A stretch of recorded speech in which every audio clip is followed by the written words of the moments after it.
Hi friends, आज हम बात करेंगे Delhi development authority recruitment cell Vikas Sadan INA new Delhi 110023।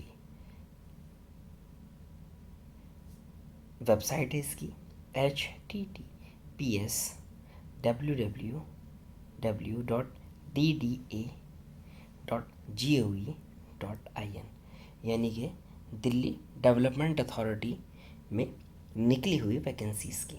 इसका एडवर्टाइजमेंट नंबर है 02/2023/recruitment/sale/PERS/DDA, यानी कि ये दूसरा एडवर्टाइजमेंट है 2023 में DDA ने जो निकाला है। इम्पोर्टेंट डेट्स की अगर हम बात करें तो opening date and time for online registration of application 3 जून 2023 से इसका फॉर्म शुरू हुआ। Last date and time for payment of application fee and closing of online registration of application, सारी चीज़ें इसकी जो हैं वो ख़त्म होगी। जो इसकी डेट है वो 2 जुलाई 2023, second July 2023 6 PM। Tentative schedule of online examination stage 1 1 अगस्त टू 30 सितंबर 2023, 1 अगस्त से लेकर 30 सितंबर के बीच में, यानी कि 2 महीने के बीच में ये टेस्ट हो सकता है। Tentative schedule of online examination stage 2 wherever applicable to be notified later on DDS website, जहाँ स्टेज 2 भी होगी, प्री होगा स्टेज 1 और स्टेज 2 फाइनल होगा। वहाँ पर जो है वो स्टेज 2 का एग्ज़ाम होगा, उसको बाद में किया जाएगा। टेंटेटिव दे दिया इन्होंने। अब देखिए पोस्ट कौन कौन सी है।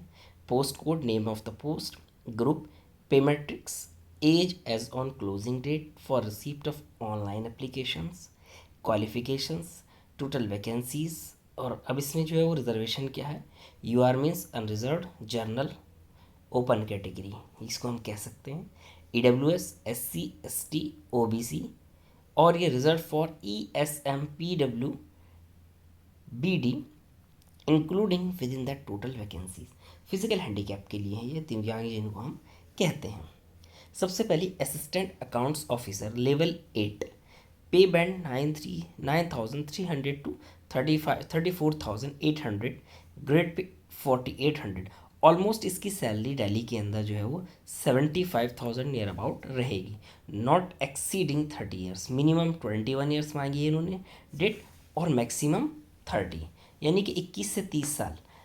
Qualifications, chartered accountant CA, company secretary CS, ICWA, master in financial control, MBA finance और equivalent from a recognised university institutions.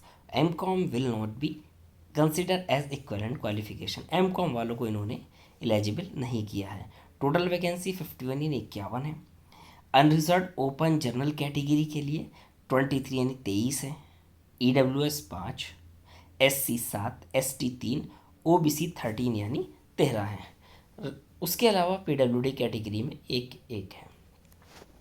Second है assistant section officer ASO level 7, यानी कि जो TGT का स्केल होता है उसकी सैलरी होती है उसके बराबर है ये, और जो 4800 होता है यानी कि लेवल 8 ये PGT के बराबर होता है। तो लेवल 7 में ऑलमोस्ट 73,000 समथिंग सैलरी रहेगी। Not exceeding 30 years, relaxable for government servants in accordance with the instruction और order issued by the central government. देखिए यहाँ इसमें भी 30 साल एज मांगी, लेकिन जो सेंट्रल गवर्नमेंट एम्प्लॉय है उनको रिलैक्सेशन दिया जाएगा। मिनिमम 3 ईयर्स सर्विस पर मैक्सिमम 5 ईयर्स दिया जाता है। इसमें बैचलर्स डिग्री और equivalent from any recognised university, computer proficiency, यानी कि जितने भी ग्रेजुएट हैं जिस भी सब्जेक्ट में वो सारे एलिजिबल हैं। वैकेंसीज़ हैं बहुत ज़्यादा, यानी कि 125 टोटल हैं। जर्नल यानी UR में 52 हैं, EWS में 12 यानी 12 हैं, SC में 19 यानी 9 हैं, SC में 19 यानी 19 है, ST में 9 यानी 9 है, OBC में 33 यानी 33 है। बाकी ये पीएच कैटेगरी में है। थर्ड वैकेंसी है इसमें आर्किटेक्चरल असिस्टेंट लेवल 7, ये सैलरी इसकी ये रहेगी। मैक्सिमम एज इसमें 30 मांगी है, इसमें कोई रिलैक्सेशन नहीं दे रहे हैं। डिग्री इन आर्किटेक्ट में डिग्री मांगी गई है, इसमें टोटल 9 है, जनरल की 4, एस ईडब्ल्यूएस की 1, एसटी की कुछ नहीं, एससी की 1, ओबीसी की 3। उसके बाद में लीगल असिस्टेंट है। लीगल असिस्टेंट में एज मैक्सिमम 30 ईयर्स मांगी है। 4600 AGP इसकी का जो है ग्रेड पे है, यानी कि टीजीटी की सैलरी है।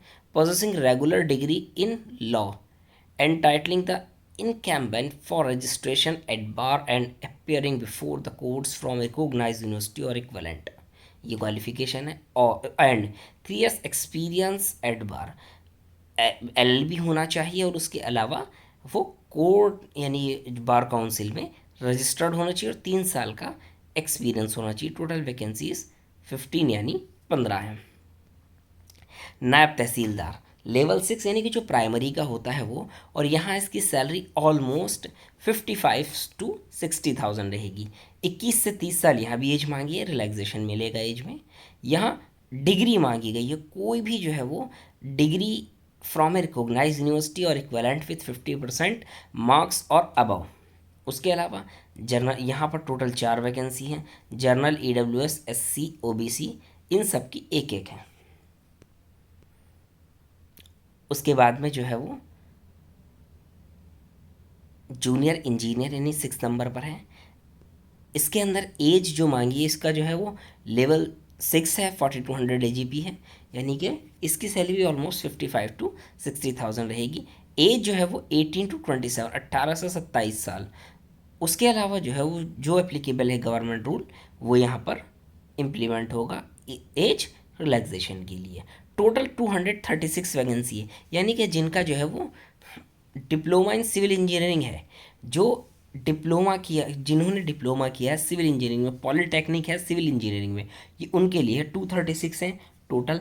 98 general, EWS 23, SC 35, ST 18, OBC 62, यानी कि 236, 98, 23, 35, 18, 62 ये कैटेगरी में है। उसके बाद में 7 नंबर पर है सर्वेयर, लेवल 5 है। पे बैंड 5200 से लेकर 20,200 तक है, या ग्रेड पे 2800। ऑलमोस्ट ये सैलरी भी 45 to 50,000 रहेगी। एज यहाँ पर 18 से 25 साल, 18 to 25, रिलैक्सेशन भी मिलेगा यहाँ पर। इसके अंदर क्या है, डिप्लोमा और 2 years नेशनल ट्रेड सर्टिफिकेट, या तो डिप्लोमा इंजीनियरिंग हो या ITI हो इन सर्वेइंग फ्रॉम रिकॉग्नाइज्ड इंस्टीट्यूट और equivalent and 2 years experience survey work, यानी कि आपके पास ITI या पॉलिटेक्निक होना चाहिए और 2 साल का एक्सपीरियंस होना चाहिए। टोटल वैकेंसीज 13 है, 13। उसके बाद में है पटवारी लेवल 3, पे बैंड जो है उसका 5200 से लेकर 20,200 तक है, ग्रेड पे 20,000 ऑलमोस्ट ये जो है वो 35 to 40,000 सैलरी रहेगी। एज जो है वो 21 to 27 इसके अंदर मांगी गई है। क्वालिफिकेशन ग्रेजुएट मिनिमम हो। उसके अलावा डिज़ायरेबल में, डिज़ायरेबल जो होता है ये कंपलसरी नहीं होता, लेकिन इनकी बिहाफ पर जो है वो बाद में फैसले होते हैं। Proficiency in computer, working knowledge of Urdu, Hindi. देखिए हिंदी की नॉलेज ऑलमोस्ट सभी को होती है, अगर कहीं भी कोई प्रॉब्लम आती है तो उन लोगों को प्रेफरेंस दिया जाएगा जिनको उर्दू भी आती है। Training shall be imparted to the new incumbents by the department and probation shall be lifted only on successful completion of the training। Job qualify करने के बाद में ट्रेनिंग होगी, और ट्रेनिंग के बाद से जो है वो जॉब स्टार्ट होगी, प्रोबेशन स्टार्ट होगा। टोटल वैकेंसी पटवारी के 40 हैं, जनरल 17 यानी 17 हैं, EWS 4 यानी 4 हैं, SC 6 यानी 6 हैं, ST 3 यानी 3 है, OBC 10 यानी 10 है। उसके बाद में नेक्स्ट है junior secretariat assistant, JSA level 2 है। उसके बाद में इसको हम LDC भी कह सकते हैं, जूनियर क्लर्क कह सकते हैं। एज इसमें जो है वो 18 to 27 है। सैलरी इसकी ऑलमोस्ट जो है वो 30 to 35 रहेगी। जो गवर्नमेंट एम्प्लॉय है उनको रिलैक्सेशन मिलेगा। और इसमें क्या मांगा है, 12th मांगा है, 12th क्लास और equivalent qualification from a recognise board और यूनिवर्सिटी। टाइपिंग स्पीड 35 मांगी है इंग्लिश में या हिंदी में 30। जिनके पास इंग्लिश में है वो 35 और हिंदी में है 30। और उसके अलावा 35 वर्ड पर मिनट एंड 30 वर्ड पर minute correspondent to 10,500 kdph/9,000 kdph on an average of 5 की depressions for each word, ये इसके लिए मांगा गया है। टोटल वैकेंसीज जो है वो एलडीसी की या जेएसए की 194 है, जनरल के लिए 114 है यानी 114, ईडब्ल्यूएस के लिए 28 यानी 28 है, एससी के लिए 30 यानी 30 है, एसटी के लिए 6 यानी 6 हैं, ओबीसी के 16 यानी 16 हैं। ये उसके बाद में देखिए जो जिसमें स्टार लगा हुआ है अगर किसी वैकेंसी में तो वो बैकलॉग यानी बैकलॉग की वैकेंसी। अब नोट इसमें क्या क्या लिखा हुआ है, देखिए इंपॉर्टेंट नोट ये होते हैं कि वैकेंसी घट बढ़ सकती है, क्वालिफिकेशन जो है वो लास्ट डेट तक आपकी चाहिए, वैकेंसी रिजर्वेशन जो है वो इसके अंदर वैकेंसी रिजर्वेशन जो है वो सेंट्रल गवर्नमेंट का रूल लगेगा। जो लोग दिल्ली से बाहर के हैं और ओबीसी उनके पास में सेंट्रल गवर्नमेंट वाला बना हुआ है, यानी कि एक आम लैंग्वेज में अगर ये कहा जाए कि यूपी और बिहार से हैं और उनके पास में इंग्लिश में बना हुआ है जिस पे गवर्नमेंट ऑफ इंडिया लिखा हुआ होता है, वो सर्टिफिकेट्स में चलेगा। और सर्टिफिकेट के क्या रूल्स हैं ये देख लें। ओबीसी का जो सर्टिफिकेट है वो एनसीएल वाला होना चाहिए, नॉन क्रीमी लेयर वाला, और उसमें 1 अप्रैल 2023 1 अप्रैल 2023 यानी कि अभी जून चल रहा है, यानी कि मैक्सिमम 2 महीने पुराना होना चाहिए, 2 महीने से ज़्यादा नहीं होना चाहिए, से लेकर 2 जुलाई 2023 के बीच में होना चाहिए। यानी कि आपके पास में अभी जो है वो न्यू सर्टिफिकेट आपको बनवाना है, वो इसके अंदर चलेगा। ईडब्ल्यूएस के लिए भी इन्होंने यही डेट दी है, SC/ST के लिए भी यही डेट दी है, और हर चीज़ की जो डेडलाइन है इन्होंने 2 जुलाई दी है। अब ये देखिए कि इसमें जो है वो इन्होंने जो पोस्ट है वो फिज़िकल हैंडीकैप के लिए इन्होंने क्या क्या वर्ड यूज़ किए हैं वो दिया हुआ है। असिस्टेंट अकाउंट ऑफिसर के लिए, सेक्शन ऑफिसर के लिए, आर्किटेक्ट के लिए, XYZ सारे हैं। अभी देखिए no reservation will be given to PWD candidate except for the post code 1, किस किस में नहीं दिया जाएगा ये भी है, इसको भी पढ़ें। उसके अलावा यहाँ इन्होंने जो है वो शॉर्ट फॉर्म लिख दी है, एब्रीविएशन लिख दिया है कि किस कोड का क्या एब्रीविएशन है।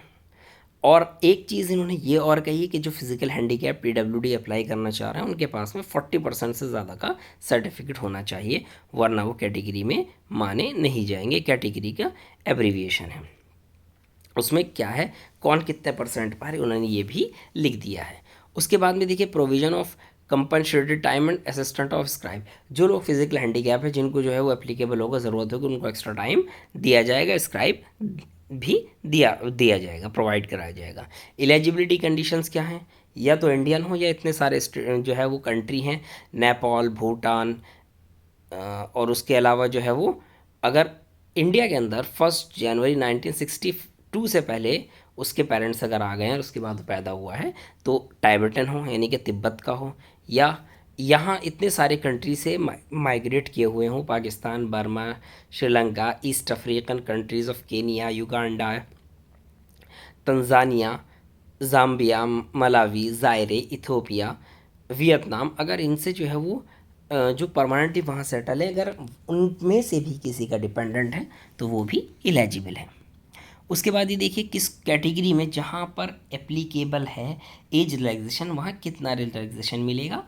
SC/ST के लिए 5 साल है, OBC के लिए 3 साल है, और ये PWD के लिए जो है वो 10 साल है, PWD 15 साल है, एक PWD में जो है वो 13 साल है, और डिपार्टमेंटल कैंडिडेट्स के लिए मैक्सिमम 5 ईयर्स है या 40 ईयर्स तक है। उसके अलावा A&B गजेटेड पोस्ट के लिए एक्स सर्विसमैन के लिए 5 ईयर्स है। उसके अलावा for group B non gazetted and C post ex serviceman maximum 3 years है। अगर विडो है या डिवोर्सी वुमेन है उसको जो है वो अगर जनरल कैटेगरी की है तो उस जनरल और ओबीसी कैटेगरी वाले को 35 साल तक, SC ST को 40 साल तक रिलैक्सेशन मिलेगा। डेट ऑफ बर्थ जो है वो आपके 10th के मार्कशीट से देखी जाएगी। किसी तरह की कोई भी कन्वर्जेशन एक्सेप्ट नहीं होगा अगर आप फॉर्म गलत करते हैं। एजुकेशनल क्वालिफिकेशंस और एक्सपीरियंस जिस दिन आप फॉर्म भर रहे हैं या 2 जुलाई, इन दोनों में जो भी ये पहले आए उस डेट तक माना जाएगा, 2 जुलाई तक। उसके बाद में application fee and mode of remittance, जो फीस होगी जिनके ऊपर एप्लीकेबल होगी 1000 रुपीज़ फीस होगी फॉर्म की, और इसके अंदर बैंक चार्जेस एक्स्ट्रा होंगे। अप्लाई कैसे करना है? अप्लाई करने के लिए आपको जो है वो www.dda.gov.in पर लॉगिन करके और वहाँ से आपको अप्लाई करना होगा रजिस्ट्रेशन करके। नेक्स्ट 1 और 2 डेज़ में, नेक्स्ट वीडियो में मैं इसको अप्लाई कैसे किया जाएगा इसके ऊपर मैं वीडियो बनाऊंगा। उसके बाद देखिए कि आपको अप्लाई करते वक्त क्या क्या अपने साथ रखना है। साइन, सारे डॉक्यूमेंट्स स्कैन करके JPG में, और सिग्नेचर कैपिटल लेटर में अगर हो तो फॉर्म रिजेक्ट हो जाएगा। ये सारी चीज़ें, और एक चीज़ ये ध्यान रहे कि आपका मोबाइल नंबर और ईमेल आईडी नहीं बदलना चाहिए, क्योंकि मोबाइल नंबर और ईमेल आईडी ये आपकी एक बॉडी पार्ट्स की तरह हैं, क्योंकि इनके बिना फिर आप लॉगिन नहीं कर पाओगे। आपके लिए जो है वो, अगर कोई भी आप एग्ज़ाम में प्रॉब्लम क्रिएट करते हैं, इनमें से या कोई काम करते हैं, तो आपको डिबार कर दिया जाएगा। ये वर्डिंग्स होती हैं। स्टेप क्या है अप्लाई करने के, ये हैं। नेक्स्ट वीडियो में आपको फॉर्म कैसे अप्लाई किया जाएगा ये बताया जाएगा। तो ये हमारी जो है वो दिल्ली डेवलपमेंट अथॉरिटी में अलग अलग वैकेंसीज़ की डिटेल हो गई। जितने भी ऐसे कैंडिडेट हैं जो एलिजिबल हैं वो फॉर्म ज़रूर भरें, यानी कि जिनकी एज कुछ वैकेंसीज़ के लिए 18 to 27 है, और कुछ वैकेंसीज़ के लिए 21 to 27 है, 22 to 30 है। यानी कि जितने भी ग्रेजुएट 21 से 27 साल के बीच में हैं, 21 to 27, वो 100% वैकेंसीज़ के लिए एलिजिबल हैं। वो सारी वैकेंसीज ज़रूर भरें। किसी भी तरह की आपको अगर कोई प्रॉब्लम हो, कोई हेल्प चाहिए, तो डिस्क्रिप्शन में email ID, mobile number, WhatsApp number और टेलीग्राम कॉन्टैक्ट दिया हुआ है, आप उस पर कॉन्टैक्ट कर सकते हैं।